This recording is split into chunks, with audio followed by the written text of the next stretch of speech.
My name is Alonzo, 35 years old, and until recently, I was paying a $5,800 monthly mortgage on my parents' house. The house I bought to help them, the house I renovated and maintained. Then one rainy evening, I got a text from my mother. We changed all the locks and the gate code. We no longer trust you. I replied with just 3 words, understood. Very smart. Then I made one phone call that changed everything. Before I continue, let me know where you're watching from in the comments. Hit that like button and subscribe to follow my journey from betrayal to unexpected freedom. I grew up in a middle-class neighborhood in suburban Chicago, the first child of immigrants who worked tirelessly to provide for our family. My father operated a small convenience store, working 14-hour days, while my mother cleaned houses and took care of my sister Amanda and me. They instilled in me the value of hard work, education, and family loyalty above all else. From an early age, I understood that education was my ticket to success. I studied relentlessly through high school, earning a scholarship to Northwestern University, where I majored in finance. College wasn't easy. I worked 2 part-time jobs while maintaining a nearly perfect GPA.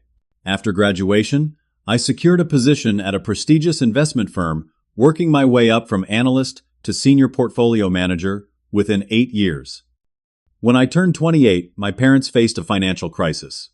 The recession had hit their small business hard, and they were 3 months behind on their mortgage payments. The bank was threatening foreclosure on the home they'd lived in for 20 years. Without hesitation, I stepped in. I had been saving for my own place, but family came first. That's what they had always taught me. I purchased their house, allowing them to remain living there, while I rented a small apartment closer to my office downtown. The arrangement was simple. I would own the property and pay the mortgage while they continued to live in the home they loved. They were overwhelmingly grateful, my father actually crying when I handed him the documents showing the house was safe. "You are a good son, Alonzo," he said, embracing me tightly. "We are blessed to have you." For the first few years, the arrangement worked perfectly. I visited on weekends, helping with maintenance, and gradually funding improvements to the aging property. We installed a new kitchen, updated the bathrooms, and added a security system with a gate around the property, all paid for from my savings and bonuses. When I turned 32, my sister Amanda moved back home after a messy divorce. She had always been the emotional one in the family, the artist who struggled to find stable employment. Initially, I was happy she had a safe place to land. Our parents welcomed her with open arms, converting the basement into a comfortable apartment for her and her 7-year-old daughter, Sophia. At first, everyone got along well. Amanda seemed grateful for the stability, and my parents enjoyed having their granddaughter around. I continued paying the $3,000 mortgage, which had recently been refinanced, and increased to $5,800 after the renovations added significant value to the property. The first signs of trouble appeared gradually. I noticed my parents began consulting Amanda about house decisions instead of me, despite the fact I was the one financially responsible for the property. When I suggested installing solar panels to reduce their utility bills, my father said, "Amanda doesn't think that's necessary right now," as if her opinion outweighed mine, the actual homeowner. Small incidents accumulated. I would arrive for Sunday dinner to find my childhood bedroom had been repurposed as an art studio for Amanda without anyone mentioning it to me. My trophies and memorabilia were boxed up in the garage. "We thought you didn't need these things anymore," my mother explained when I discovered them gathering dust. Despite these minor frustrations, I maintained my financial commitments. I believed in taking care of my family. Even when I received a promotion that required extensive travel, I made sure the mortgage payments continued automatically from my account. I paid for repairs promptly whenever my parents called about a leaking roof or broken appliance. During this time, I noticed my parents began speaking about Amanda in glowing terms, while our conversations about my career achievements grew shorter. "Your sister has such a creative spirit," my mother would say. "She's bringing so much joy into this house." Meanwhile, my 60-hour work weeks that kept the roof over their heads went unacknowledged. I tried not to let it bother me. I told myself that Amanda needed their emotional support more than I did. I had my success, my financial security. She was struggling as a single mother, with inconsistent income from her freelance graphic design work. It made sense that they would focus on helping her. Still, the dynamic shifted in subtle ways. Family photos featuring me were gradually replaced with pictures of Amanda and Sophia. My favorite dishes disappeared from Sunday dinner menus, replaced by Amanda's preferences. When I brought my girlfriend Patricia to dinner, my parents seemed distantly polite while they enthusiastically engaged with Amanda about her latest art project.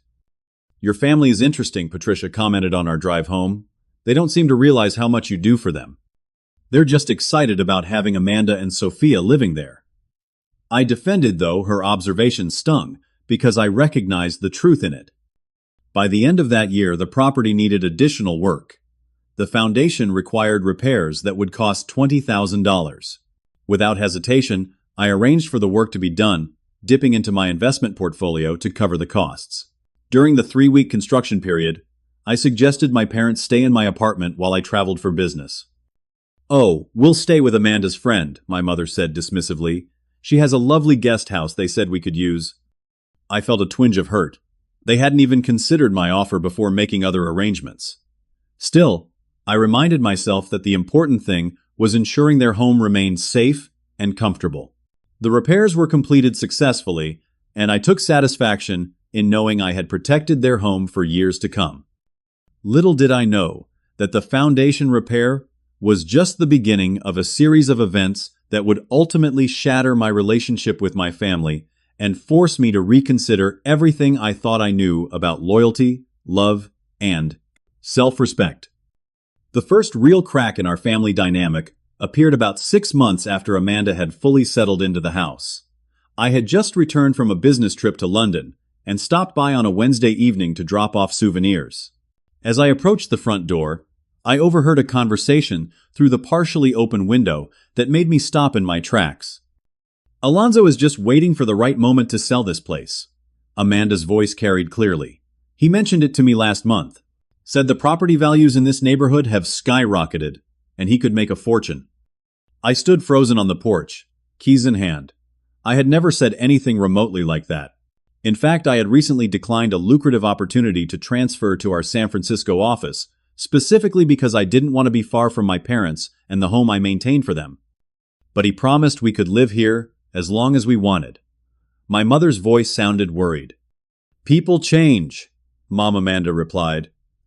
"He's different now. All he cares about is money. Why do you think he's always talking about the renovations and improvements? He's increasing the property value for when he sells."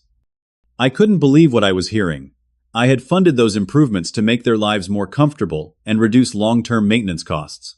Before I could hear my father's response, I rang the doorbell, unwilling to eavesdrop any longer. The atmosphere was immediately tense when I entered. My parents regarded me with cautious expressions I had never seen directed at me before. I distributed the gifts I had brought, a cashmere scarf for my mother's specialty tea for my father, and art supplies for Amanda and Sophia. The conversation remained stilted throughout my visit. Finally, as I prepared to leave, my father followed me to the door. "Son, we need to talk about something," he began hesitantly. "Your mother and I have been wondering about your long-term plans for the house." The directness of the question caught me off guard. "My plans? The same as they've always been. This is your home for as long as you want it to be." My father shifted uncomfortably. "Amanda mentioned you were considering selling." What I couldn't mask my shock. "Dad, I never said that. Not to Amanda, not to anyone." He studied my face carefully. "So you're not planning to sell the house?" "Absolutely not," I affirmed. "I bought this house for you and Mom. That hasn't changed." Relief washed over his features and he nodded. "I thought it didn't sound like you. I'm sorry we doubted you." Though he apologized, something had changed. A seed of suspicion had been planted. I could see it in the way my mother watched me from the kitchen doorway, her expression still guarded despite my denial. The following Sunday dinner was tense. Amanda made a show of discussing neighborhoods where they might want to live just in case, while glancing at me with barely concealed antagonism. When I tried to reassure everyone again that I had no intention of selling, my mother patted my hand condescendingly. "We know you have to do what's best for your future, honey," she said, in a tone that clearly communicated she didn't believe me. After dinner, I helped my father with the dishes while Amanda took Sophia upstairs to bed. "Dad," I said quietly, I need you to understand something. I've never considered selling this house. The only discussions I've had about this property have been about improving it for all of you. I don't know why Amanda would say otherwise. My father sighed deeply. Your sister is going through a difficult time, Alonzo. The divorce was hard on her. Sometimes when people are hurting, they see threats where there aren't any. I wanted to point out that falsely accusing me of planning to sell their home went beyond seeing threats, but I held my tongue. I simply nodded and finished drying the plates in silence. The following week, I met my friend Marcus for drinks after work. Marcus and I had been friends since college, and he was one of the few people who understood my family situation completely. She's manipulating them, Marcus said bluntly, after I recounted the recent events. Classic insecurity projection. She feels financially unstable after her divorce, so she's trying to secure her position in your parents' house by pushing you out of the picture. That's my sister you're talking about, I protested, though, without much conviction. And she's actively undermining your relationship with your parents, Marcus countered. Look, I know you don't want to hear this, but you need to protect yourself legally. You own that house. You pay the mortgage. You need documentation of this arrangement. They're my family, I said. I'm not going to treat them like potential adversaries. Marcus shook his head. Family can hurt you worse than anyone else precisely because you don't see them as threats. Just promise me you'll talk to a lawyer, get some advice on protecting your investment. I promised to consider it but didn't follow through. The idea of taking legal precautions against my own parents and sister seemed unnecessarily adversarial. Despite the recent tension, I believed we could work through this misunderstanding with honest communication. That belief was severely tested 2 weeks later when I arrived for Sunday dinner to find Amanda had invited her lawyer friend Jeffrey to join us. Throughout the meal, Jeffrey asked pointed questions about my purchase of the house, the lack of a formal rental agreement with my parents, and whether I had considered the tax implications of property transfer within families. When I asked directly why these questions were relevant, Amanda jumped in before Jeffrey could answer. We're just exploring options for the future, she said smoothly. Mom and Dad aren't getting any younger, and we need to think about security. Their security is exactly why I bought this house. I replied, struggling to keep my voice even. To make sure they would always have a place to live without financial worry. But the house isn't in their name, is it? Amanda pressed. If something happened to you, where would that leave them? The implication was clear. I was somehow being selfish by maintaining ownership of a house I had purchased and continued to pay for entirely to benefit my parents.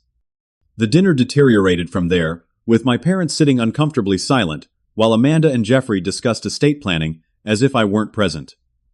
I left earlier than usual, a knot of anxiety forming in my stomach. Despite this uncomfortable encounter, I continued making the mortgage payments faithfully. I even increased my life insurance policy with my parents as the primary beneficiaries to address the concern Amanda had raised. If something happened to me, they would be able to pay off the house entirely and have additional financial security. I didn't share this update with my family immediately, wanting to have the proper documentation in hand first. In retrospect, my silence gave Amanda additional time to continue her campaign of doubt and suspicion. Over the next few months, the situation at my parents' house, technically my house, grew increasingly strained. I began noticing changes to the property that no one had consulted me about. The living room furniture had been rearranged, and several pieces I had grown up with were simply gone. We donated the old sofa and chairs, my mother explained when I asked. Amanda found this sectional on sale. Isn't it lovely? The new sectional was positioned to dominate the room, with the television now angled toward it rather than including the reading chair I typically used when visiting. It was a small change, but symbolic of my diminishing place in the household. More concerning changes followed. The guest bedroom that I occasionally used when working late had been converted entirely into a storage room filled with Amanda's art supplies and unsold paintings. When I asked where I was supposed to stay, if I needed to spend the night, my mother seemed flustered. Well, you have your apartment, dear. We didn't think you needed a room here anymore. I swallowed my hurt and simply nodded. After all, it was still technically my house, but pointing that out seemed petty, given that the whole purpose of buying it had been for my parents' benefit. The next alteration came without even a pretense of discussion. I arrived one weekend to find the garage, where I had previously parked when visiting, had been converted into an art gallery for Amanda's work. My parking space was now filled with display panels and track lighting, with a small sign outside reading Amanda's creations. "Isn't it wonderful?" my mother gushed. "Your sister has already sold 3 paintings to neighbors. This could really launch her career." I forced a smile while calculating the cost of the renovations in my head. The electrical work alone must have cost several $1,000s. Money I knew my parents didn't have, and Amanda certainly couldn't afford. "How did you manage the renovation costs?" I asked as casually as possible.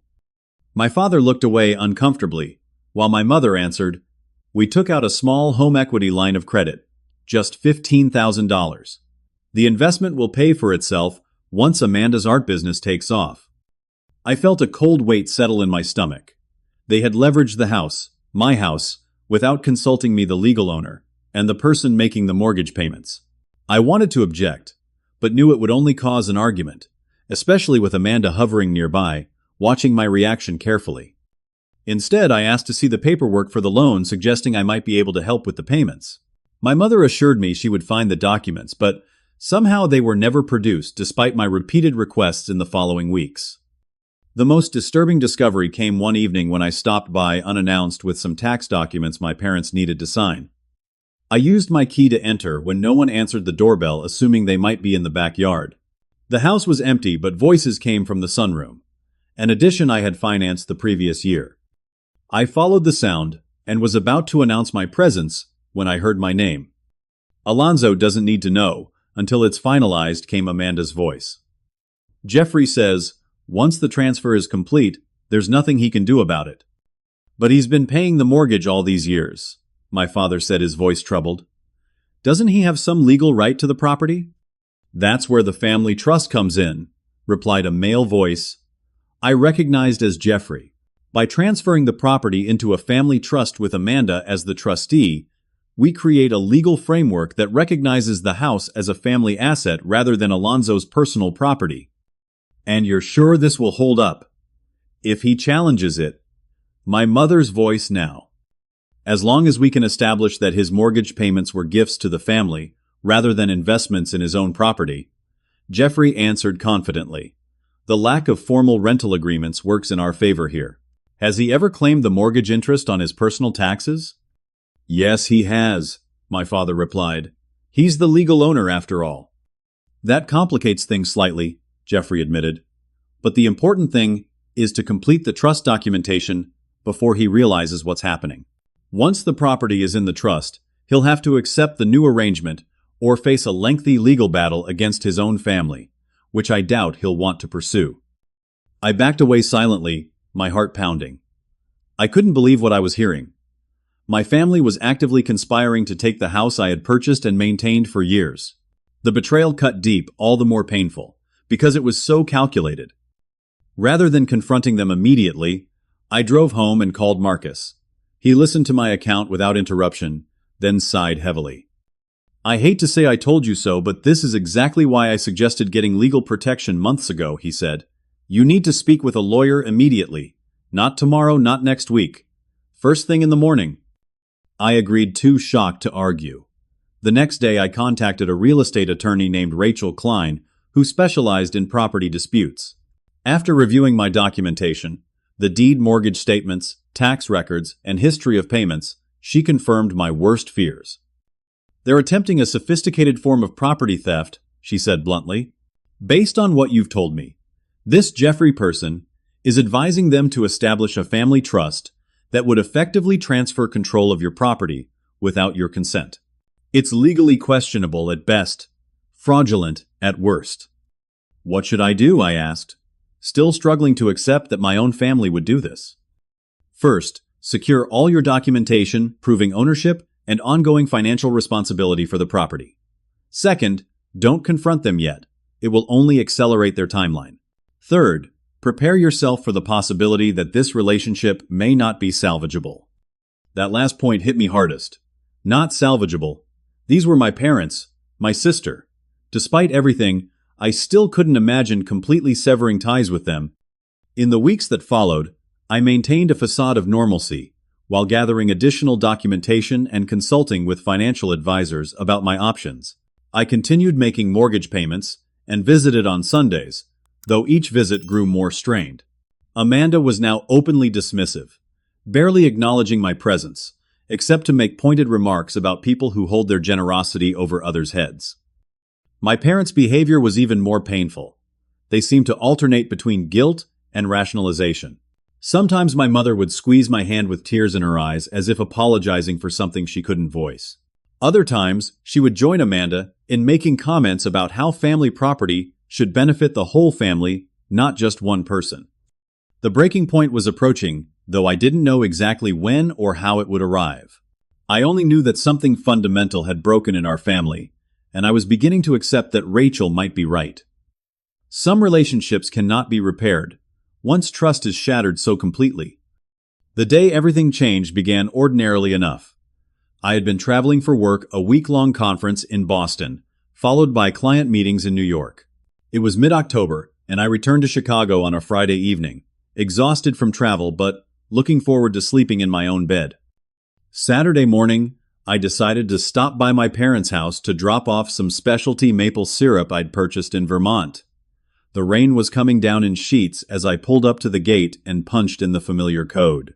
Nothing happened. The gate remained firmly closed. Assuming it was a technical glitch due to the weather, I tried again. Still nothing.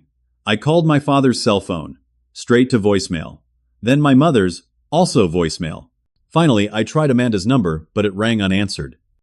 I sat in my car windshield wipers, beating a steady rhythm, and considered my options. I had a physical key to the side gate, so I parked on the street and walked through the downpour to try it. The key didn't fit. The lock had been changed. Standing there in the rainwater soaking through my jacket, I felt a surge of disbelief. Had they actually locked me out of my own property? As if in answer to my unspoken question, my phone chimed with an incoming message. It was from my mother. We changed all the locks on the front door, and also the gate code. We no longer trust you. I stared at the screen, raindrops blurring the words. 7 years of mortgage payments. Tens of thousands in renovations.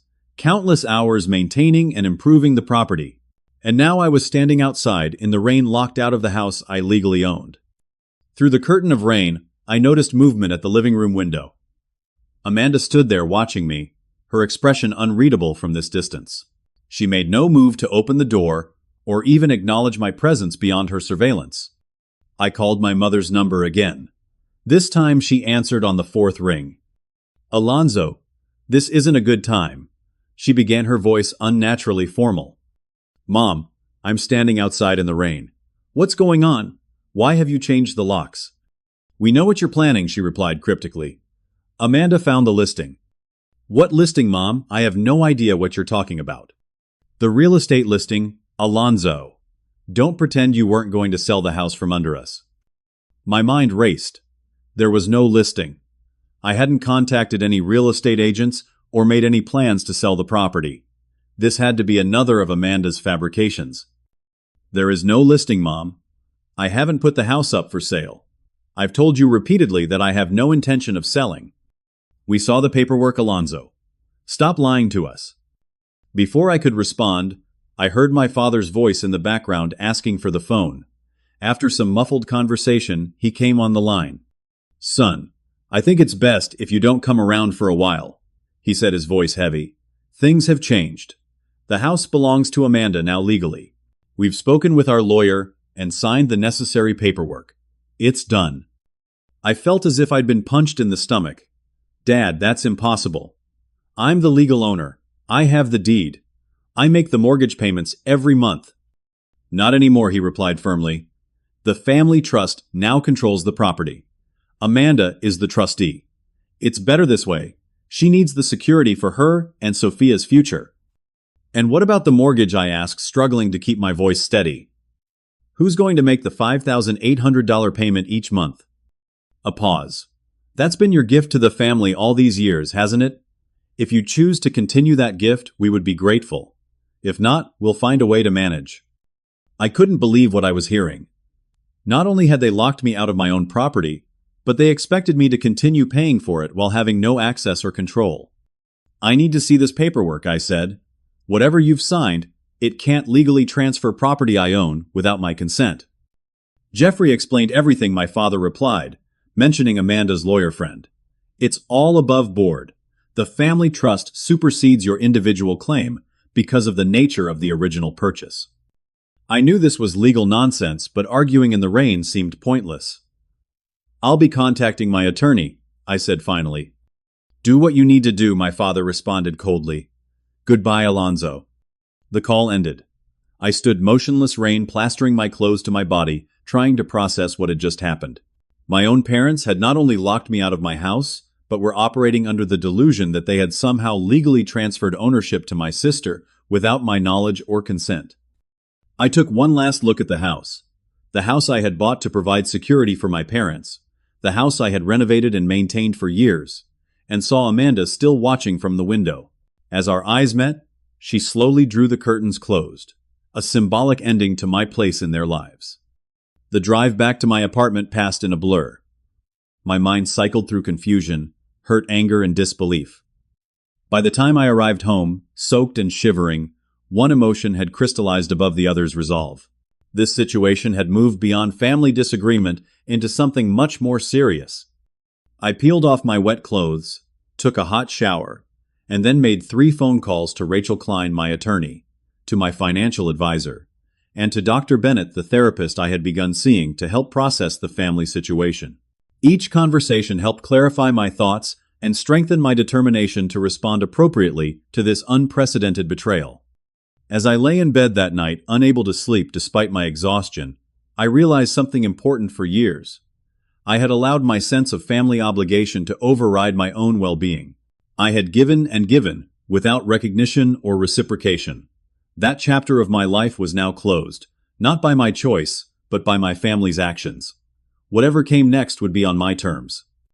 Sunday morning dawned clear and bright, a stark contrast to the previous day's downpour and the storm of emotions I had weathered.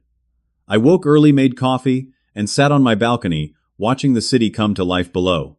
For the first time in years, I had no family obligation to fulfill, no Sunday dinner to attend. The realization brought a mix of sadness and strange relief. By 9 o'clock, I had organized all my documentation related to the house, to the original purchase, contract, mortgage statements, property tax payments, insurance policies, and records of all the renovations and improvements I had funded. The paper trail was comprehensive and unambiguous. I was the legal owner who had faithfully met all financial obligations for the property. At 10, I received a call from Rachel Klein, who had agreed to come to my apartment despite it being a weekend. She arrived with a leather portfolio and a determined expression. "I've reviewed everything you sent me," she began, after settling at my dining table. "Let's be absolutely clear, no family trust can legally transfer property without the owner's consent. Whatever paperwork they've signed is essentially meaningless without your participation. So they don't actually own the house I asked for confirmation." "Not even close," Rachel replied firmly. "The deed is in your name. The mortgage is in your name. You pay the property taxes. There is no legal mechanism by which they can simply declare the property belongs to Amanda now." This confirmed what I had suspected, but hearing it stated so definitively was reassuring. "What about the home equity line of credit they took out?" I asked. Rachel frowned. "That's more concerning. If they've obtained financing using the property as collateral without your knowledge, that could constitute fraud. Do you have any documentation about this loan?" "No," I admitted. "They mentioned it but never showed me the paperwork despite my requests." "We should investigate that immediately," she noted, making an entry in her notebook. "If they've misrepresented ownership to a financial institution, that's a serious legal issue." We spent the next 2 hours developing a strategic plan. Rachel advised against immediate confrontation. Instead, she suggested a carefully calculated response that would establish clear boundaries while protecting my legal and financial interests. "The mortgage is your strongest leverage," she pointed out. "As the legal owner, you're under no obligation to continue making payments on a property you're being denied access to." The thought of stopping payments made me uncomfortable. "But what about my parents? I don't want them to lose their home." Rachel gave me a measured look. Alonzo, they've already demonstrated they don't view it as your property despite all evidence to the contrary. They've locked you out and made it clear they believe Amanda now controls the house. Actions have consequences. After Rachel left, I called Marcus, who came over with takeout and a sympathetic ear. Unlike Rachel's professional detachment, Marcus's reaction was one of unbridled outrage. They locked you out of your own house. After everything you've done for them, he fumed. And they expect you to keep paying the mortgage. That's beyond entitled. It's delusional. I picked at my food, still struggling to reconcile the loving parents I thought I knew with the people who had sent that cold text message. "What are you going to do?" Marcus asked finally. "I'm going to stop the mortgage payments," I said, the decision crystallizing as I spoke the words. Rachel's right. I can't keep financing a property I'm being denied access to. And I need to set clear boundaries.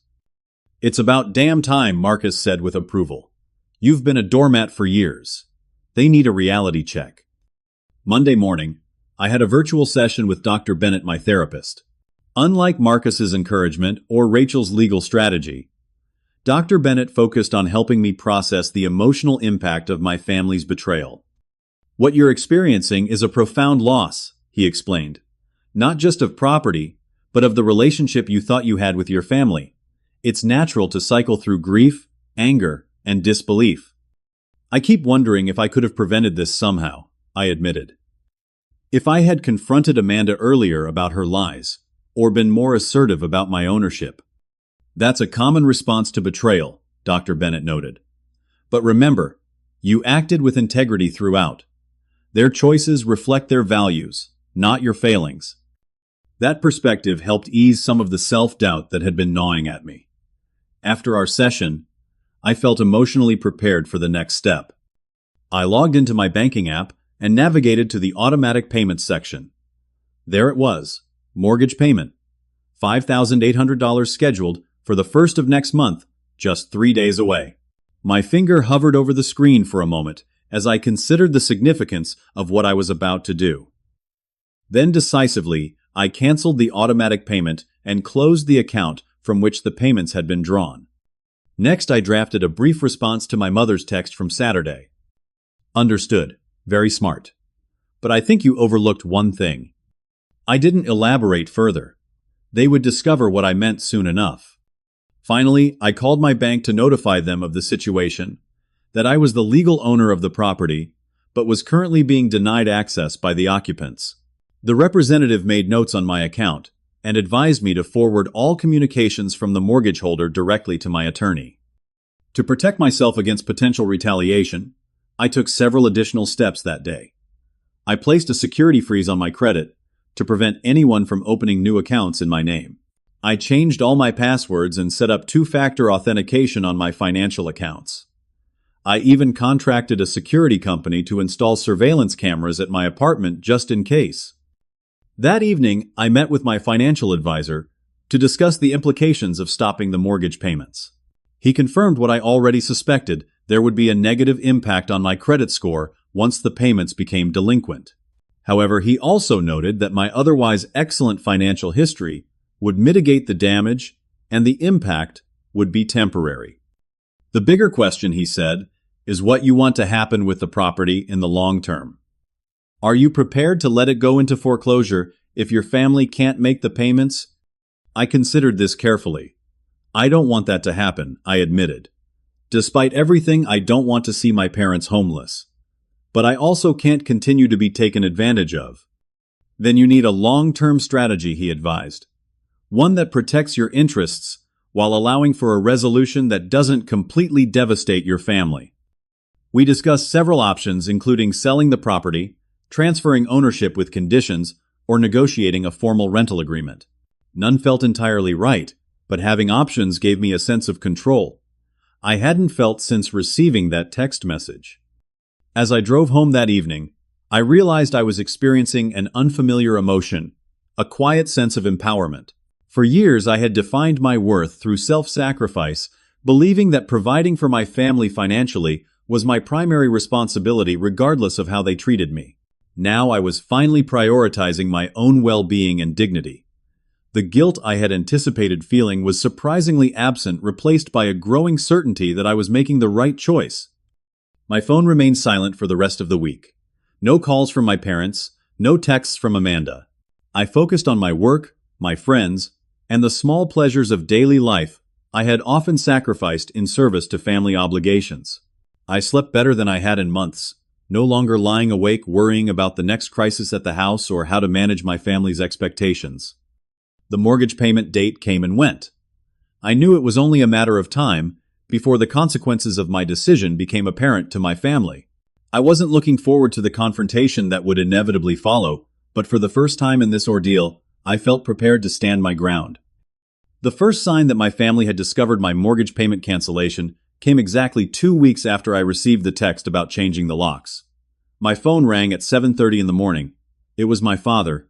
I let it go to voicemail following Rachel's advice to avoid direct confrontation until we had a clear legal strategy in place. His message was terse. Alonzo, the bank called about a missed mortgage payment. We need to discuss this immediately. Call me back. An hour later, my mother called, then Amanda. I didn't answer either call, but listened to their increasingly urgent voicemails. My mother sounded confused and worried. Amanda was accusatory, calling my action financial manipulation and proof that you never really cared about this family. By mid-afternoon, I had received 12 missed calls and 9 text messages. I forwarded them all to Rachel without responding. She called me shortly after. They're panicking, she observed, as they should be. The reality of the situation is setting in. What should I do now? I asked. Continue holding firm, she advised. Don't engage until they're ready to acknowledge the legal reality you own, the house you've been denied access to your property, and you're under no obligation to make payments in this situation. The next day, an email arrived from Jeffrey, Amanda's lawyer friend. The subject line read, Urgent Property Matter. The message was brief, and notably less confident than the conversation I had overheard weeks earlier.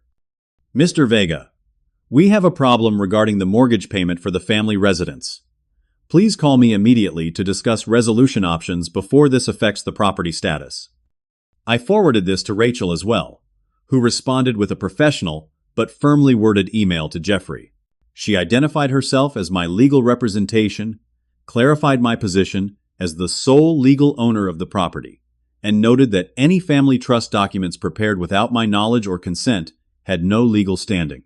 She concluded by stating that all further communication should be directed to her office, not to me personally. Jeffrey's response came within the hour, a much more subdued message, acknowledging receipt of Rachel's email and requesting a meeting to discuss the misunderstanding. Rachel agreed to a meeting the following week, giving my family ample time to consider the seriousness of their situation. Meanwhile, the calls from my parents continued. On the 4th day, after the missed payment, I received a voicemail from my mother that was different from the others. Her voice cracked with emotion as she spoke. Alonzo, please call us. We made a terrible mistake. We know the house is yours. We were confused. Amanda told us.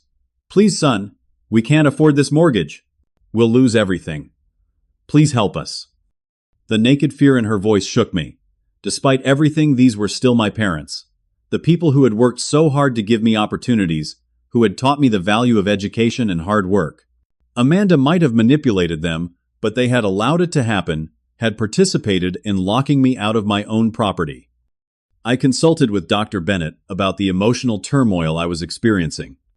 You can feel compassion for their situation without taking responsibility for it, he reminded me. They made choices that led to this outcome. Your response isn't about punishment. It's about establishing healthy boundaries. His perspective helped me maintain my resolve as family friends began to call and text clearly, having been enlisted to intervene.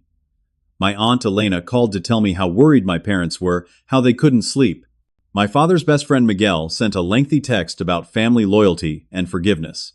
I responded politely but firmly to each, explaining that this was a legal matter now in my attorney's hands. A week after the missed payment, I received an unexpected visitor at my apartment. The security system alerted me to someone at the door, and the camera showed my father standing in the hallway looking older and more tired than I had ever seen him. Against Rachel's advice, I decided to answer the door. I couldn't turn away my father without at least hearing what he had to say. "Alonzo," he began, his voice rough with emotion. "May I come in?" I hesitated, then stepped aside to let him enter. He looked around my apartment, as if seeing it for the first time, though he had visited many times before. "Would you like some coffee?" I offered, falling back on the hospitality he had taught me.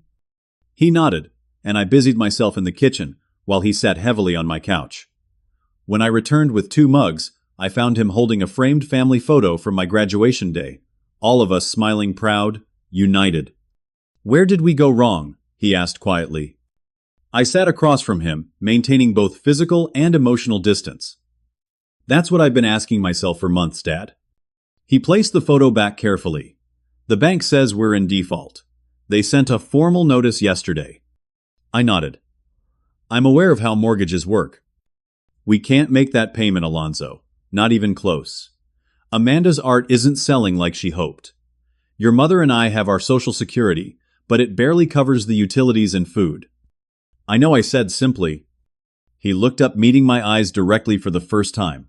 "So you're going to let us lose the house, after all these years?" The question ignited a flash of anger I couldn't suppress. "You locked me out of my own house, Dad. You changed the locks, changed the gate code, and texted me that you no longer trusted me. You told me the house belonged to Amanda now. What did you expect would happen?" "We were misled," he said, looking down at his hands. "Amanda found some real estate documents on your laptop when you left it open during a visit. Listings for properties similar to ours. She thought you were researching to sell our home." I shook my head in disbelief. "Those were comps for a client's investment property in the same neighborhood. I'm a financial advisor, Dad. That's part of my job." "We know that now," he admitted. "But at the time, with everything Amanda was saying, we got scared. We thought we were protecting our home." "It was never your home to protect," I said quietly. "It was my home that I allowed you to live in, out of love and respect. And you violated that completely." He had no response to that, just sat staring into his untouched coffee. "What does Amanda say about all this now?" I asked. A look of discomfort crossed his face. "She still believes the family trust gives her legal right to the property. She says you're bluffing, that you won't let the house go into foreclosure because it would hurt your credit." I couldn't help but laugh, a short, bitter sound. "And do you still believe that?" He shook his head slowly. "No. We spoke to another lawyer yesterday, not Jeffrey. He confirmed everything your attorney said in her email. The trust documents aren't valid. The house is legally yours." We sat in silence for several minutes, the weight of 7 years of misunderstandings, manipulations, and broken trust filling the space between us. Finally, my father spoke again. "What happens now, Alonzo?" "That depends on all of you," I replied honestly. "Rachel is meeting with Jeffrey tomorrow. She'll present our terms for resolving this situation." "What terms?" he asked cautiously. "You'll need to wait and hear them from the attorneys," I said, unwilling to negotiate directly. "But I can tell you this. I won't continue to finance a property I'm not welcome in." He nodded, slowly accepting this boundary. As he rose to leave, he paused by the door. "Your mother misses you," he said quietly. "Whatever happens with the house, she misses her son." I felt a lump in my throat but maintained my composure. I missed the parents I thought I had too. After he left, I called Rachel to update her on the conversation. She was concerned about the direct contact, but pleased to hear that my father acknowledged my legal ownership. "This strengthens our position for tomorrow's meeting," she noted. "They're beginning to accept reality." The next day, Rachel called immediately after the meeting with Jeffrey. "It went as well as could be expected," she reported. "Jeffrey admitted that his family trust approach was legally questionable at best. He's now advising your family to seek a formal resolution that recognizes your ownership." "What did you propose?" I asked. Option 1. They vacate the property within 60 days and you sell it to recoup your investment. Option 2. They remain as formal tenants with a proper lease agreement, paying market rate rent. Option 3.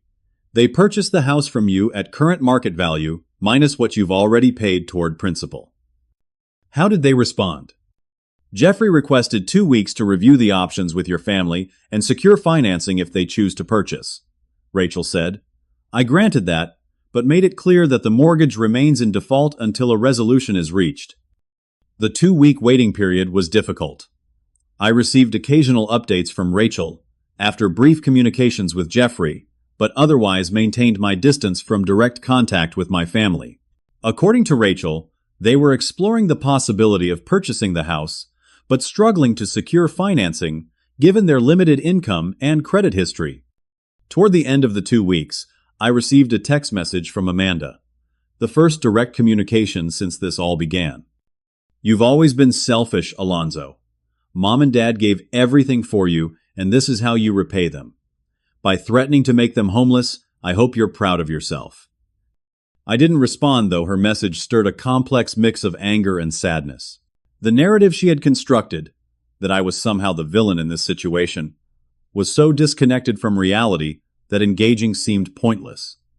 The day before Jeffrey's deadline to respond to our options, I received another voicemail from my mother. Unlike her previous messages filled with panic or accusations, this one was quiet, reflective. Alonzo, I don't know if you're listening to these messages. I hope you are. I want you to know that I understand now what we've done, not just with the house but for years. We took your generosity for granted. We allowed Amanda's insecurities to drive a wedge between us. I'm not asking for forgiveness right now. I'm just asking that you know I see the truth now. Whatever happens with the house, I hope someday we can find our way back to being family again. Her words brought the first tears I had allowed myself since this ordeal began. They represented the first real acknowledgement from my family of the deeper issues beyond the property dispute, the years of taking me for granted, of prioritizing Amanda's needs and wants over my contributions. On the deadline day, Rachel called with news. They've chosen option 1. They'll vacate the property within 60 days. Jeffrey said they explored financing options, but couldn't qualify for a mortgage large enough to purchase the home. I felt a strange mix of vindication and sadness. The legal battle was effectively over. I had prevailed. But the cost was the permanent alteration of my family relationships, perhaps beyond repair. What happens next? I asked Rachel. We'll draw up a formal agreement for them to sign, acknowledging your ownership and their commitment to vacate within the specified time frame. Once they've moved out, you can decide whether to sell the property or keep it as a rental investment. As I hung up, I gazed out my apartment window at the Chicago skyline, watching the late afternoon sun glint off glass and steel. For 7 years, I had defined myself largely through my role as family provider and protector. Now I faced the challenge and opportunity of redefining myself on my own terms. 2 months after my father sat in my living room, acknowledging my ownership of the house, I closed on a new property, a 3-bedroom townhouse in a quiet neighborhood 15 minutes from my office. The purchase represented more than just a real estate transaction. It was a symbol of my new beginning, a home that was truly mine, without the complicated history and emotional baggage of the family house. The 60-day vacancy period had passed relatively smoothly, all things considered. My parents and Amanda had signed the formal agreement drafted by Rachel, acknowledging my legal ownership and their commitment to vacate the property. I had resumed mortgage payments to prevent foreclosure proceedings, though the missed payment remained on my credit report as a reminder of the boundaries I had finally established. I hired a property management company to oversee the transition, avoiding direct involvement that might reignite tensions. Their representative reported that the house was left in reasonable condition, though Amanda's art studio conversions would need to be reversed before the property could be marketable. Through Rachel, my parents requested some additional time to find appropriate housing. Against her advice, but following my own conscience, I granted them an extra 30 days during which I covered the mortgage without complaint. Sometimes setting boundaries doesn't mean being punitive, just being clear about expectations and limits. They eventually found a small 2-bedroom apartment in a senior living community, more suited to their needs and financial situation than the 4-bedroom house they had been occupying. Amanda and Sophia moved in with one of Amanda's artist friends temporarily while she searched for affordable housing. Once the property was vacant, I faced a decision: sell immediately or hold as an investment. After consulting with my financial advisor and Rachel, I chose to sell. Despite the strong rental market, The emotional associations with the property outweighed the potential financial benefits of keeping it. The real estate agent I hired suggested minimal renovations to maximize market appeal. 6 weeks and $40,000 later, the house looked better than it ever had during my family's occupancy. The art studio was converted back into a functional garage. The outdated kitchen fixtures were replaced, and fresh neutral paint covered Amanda's bold color choices throughout the interior. The property sold within 2 weeks of listing to a young family with 3 children. Watching them tour the house during the final walkthrough, their excitement palpable as they planned where furniture would go and which bedroom belonged to which child, I felt an unexpected sense of closure. The house would once again be a home filled with family life. Just not my family. After closing costs and paying off the remaining mortgage, I cleared just over $100,000 in profit, not accounting for the hundreds of thousands I had paid into the mortgage and renovations over the years. Still, the financial outcome seemed secondary to the emotional resolution the sale provided. Throughout this period, my contact with my family remained minimal and structured. My parents called occasionally, and I answered when I felt emotionally equipped to do so. Our conversations were civil but reserved, focusing on practical matters rather than attempting to repair the deeper wounds. Amanda did not contact me at all, after her angry text message apparently maintaining her narrative that I had somehow wronged the family rather than the reverse. The most significant development came 3 months after the house sold when my parents asked to meet for coffee. I suggested a neutral location, a cafe equidistant, between their new apartment and my townhouse. When they arrived, I was struck by how much older they looked. My father's shoulders more stooped, my mother's hair noticeably grayer. "Thank you for meeting us," my father began, after we had settled with our drinks. My mother reached across the table, stopping just short of touching my hand. "We've been doing a lot of thinking, Alonzo, and talking with a counselor at our senior center." "That sounds positive," I responded, keeping my tone neutral but encouraging. "We need to apologize," my father said directly. "Not just for the house situation, but for years of taking your support for granted, for allowing Amanda to manipulate us against you, for failing to recognize and appreciate everything you've done." My mother nodded, tears welling in her eyes. "We were wrong, son, so wrong, and we've lost so much more than a house because of it." Their sincerity was evident, their regret palpable. Part of me wanted to immediately offer forgiveness to bridge the painful gap that had developed between us. But Dr. Bennett had helped me understand that true reconciliation requires honesty, not just platitudes. "I appreciate your apology," I said carefully. "It means a lot to hear you acknowledge what happened. But rebuilding trust will take time. I'm still processing the hurt of being locked out of my own home, of hearing that you no longer trusted me after everything I'd done." They both nodded, accepting this boundary without protest. "We understand," my father said. "We're not asking for things to go back to how they were. That wouldn't be right or possible. We just want a chance to build something new, something healthier." "I think that's possible," I replied, feeling the first genuine warmth toward them I had experienced in months. "It will be different, but different doesn't have to mean worse." We talked for nearly 2 hours that afternoon, beginning the slow, careful work of re-establishing a relationship based on mutual respect rather than obligation. They shared updates about their new living situation, which suited them better than the large family home had in their later years. I told them about my townhouse and some of my recent work projects. As we prepared to leave, my mother asked the question I had been anticipating. "Have you spoken with Amanda?" "No," I replied honestly. "She hasn't reached out, and I haven't felt ready to initiate that conversation." My father nodded, understanding. "She's still struggling to accept her role in what happened. The counselor says that might take longer." "I'm open to hearing from her when she's ready to take responsibility," I said, "but I'm not going to chase her forgiveness or approval anymore." That meeting marked the beginning of a new chapter in my relationship with my parents. We now have dinner once a month, always at a restaurant, never at either of our homes, maintaining the neutral ground that allows our healing to progress without old patterns reasserting themselves. Amanda eventually sent an email, not quite an apology, but an acknowledgement that things had gotten out of hand, and a suggestion that we should move forward as family. I responded politely, but made it clear that moving forward required honest accountability for the past. She hasn't replied, and I've made peace with the possibility that our relationship may never fully recover. The most profound change, however, has been within myself. For years, I had defined my self-worth through financial provision for my family, measuring my success by their comfort, rather than my own well-being.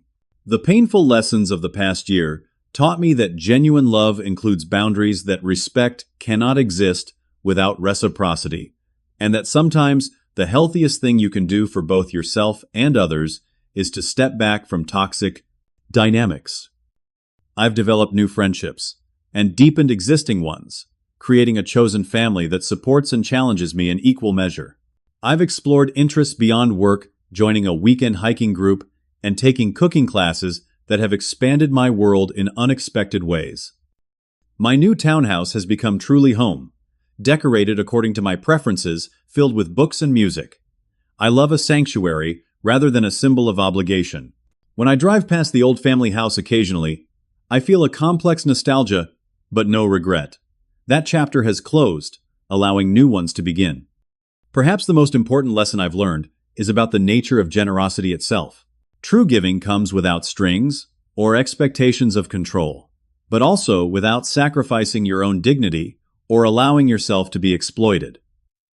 There's nothing noble about martyrdom disguised as love. Real love, for others and yourself, requires honesty, boundaries, and mutual respect. As I reflect on this journey from betrayal to renewal, I'm reminded that our greatest growth often comes through our most painful experiences. The text message that once devastated me, "We changed all the locks and the gate code. We no longer trust you," ultimately became the catalyst for building a life more authentic and fulfilling than the one I had before. Have you ever had to make a difficult decision to prioritize your own well-being over family expectations? I'd love to hear your stories in the comments. If this resonated with you, please like this video and subscribe to my channel for more reflections on family dynamics, personal boundaries, and the sometimes difficult journey toward authentic living. Thank you for listening, and remember, sometimes the most important locks to change are the ones on our own hearts, deciding who deserves access to our time, energy, and love.